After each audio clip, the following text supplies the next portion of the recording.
बागो medical officer Mendhar. ये कल शाम का वाक़या है।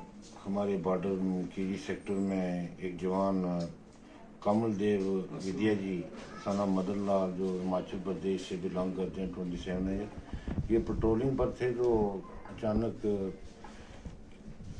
आईडी ब्लास्ट से इनका जो लेफ्ट फुट और लेग थी वो ब्लो अप हो गई और इनको अपडाउन इंजरी हो गई। इनको करीबी एमआई रूम में ले जाया गया, लेकिन अनफॉर्चुनेटली ये शहीद हुए देश की खातिर।